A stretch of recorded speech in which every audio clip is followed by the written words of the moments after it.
శ్రీరామ జయ రామ జయ జయ రామ. అందరికీ నమస్కారం. ఇది మా ఊరిలోని రామాలయం. అందులో ఉన్న రాముల వారు, సీతమ్మ తల్లి. మా ఈ రామాలయం పునర్నిర్మాణ యాత్రకు అందరికీ స్వాగతం. గతంలో 10 సంవత్సరాల క్రితం రామాలయానికి ముందు భాగంలో మరియు గర్భగుడిలో టైల్స్ వేయించడం జరిగింది. అయినా సరే గుడి పాతది కావడం వలన స్లాబ్ వాటర్ కారిపోవడం, గోడలు బయటలు తీయడం, ప్రహరీ గోడ కిందకు కృంగిపోవడం కారణంగా గుడి కమిటీ వారు మరియు గ్రామస్తులు గుడిని తిరిగి నిర్మించాలని నిర్ణయించుకున్నారు.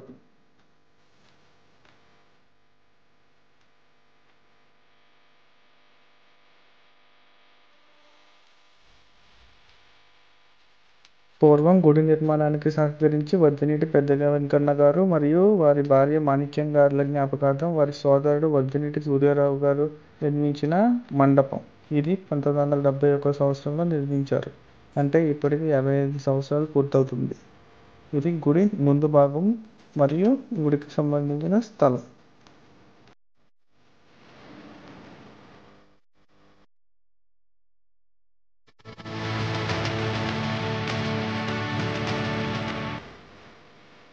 గతంలో గుడికి రంగులించిన వారి వివరాలు కూడా ఇక్కడ ఉన్నాయి. తోట సత్యనారాయణ, కనకరత్నం మరియు వద్దినీటి శ్రీలక్ష్మి గారుల జ్ఞాపకార్థం వద్దినీటి సత్యనారాయణ, సత్యబాబు గారు.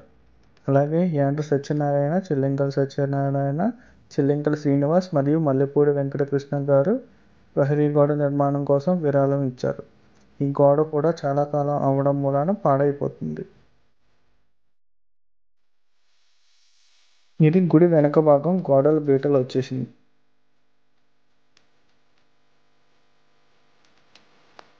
ఇది గుడికి కుడివైపు.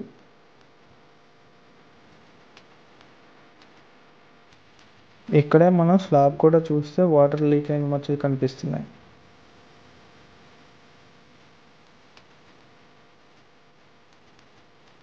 గుడికి ముందుగా ఉన్న ప్రహరీ గోడ కూడా పూర్తిగా కిందకి కృంగిపోయింది.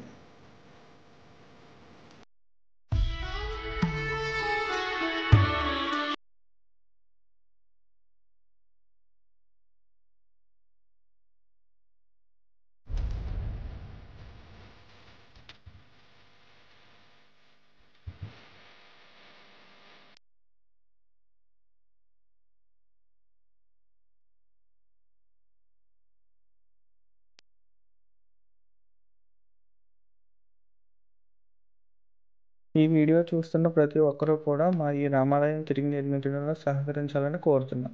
అందరూ కూడా మీకు తోచిన విరాళం చేయండి. అలాగే ఛానల్ను సబ్స్క్రైబ్ చేసుకుని అందరికీ షేర్ చేయండి. త్వరలోనే గుడి యొక్క బ్యాంక్ అకౌంట్ వివరాలు, ఫోన్పే, గూగుల్ పే వివరాలు డిస్క్రిప్షన్లో యాడ్ చేస్తాం. మళ్ళీ చెప్తున్నా, అందరూ కూడా ఛానల్ను సబ్స్క్రైబ్ చేసుకోండి. రామాలయం నిర్మాణం పనులు, దాతల వివరాలు, వచ్చిన విరాళాలు, అయిన ఖర్చులు అన్నీ కూడా ఎప్పటికప్పుడు ఛానల్లో తెలియజేయడం జరుగుతుంది. మన కోసం రాముడు, రాముడి కోసం మనం. జై సనాతన ధర్మం, జై శ్రీరామ్. మళ్ళీ తిరిగి కలుద్దాం.